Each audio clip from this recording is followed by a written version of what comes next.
জয় হিন্দ বন্ধুরা, স্টাডি চ্যালেঞ্জের আজ ডে 13।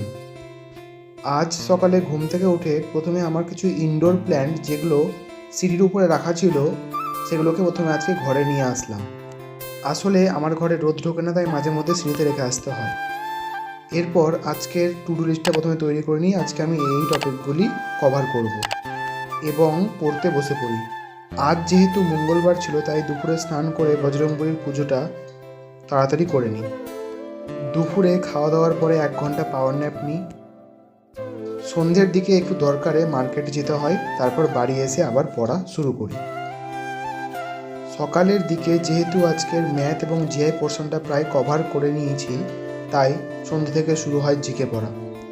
জিকের মধ্যে মেনলি বাকি ছিল স্ট্যাটিক জিকে পোর্শনটা, এবং সেটা কমপ্লিট করতে প্রায় 2 ঘন্টা মতো সময় লেগে যায়। এরপর আজকের বাকি জিকে টপিকগুলো কমপ্লিট করি এবং তারপর ঘুমিয়ে পড়ি।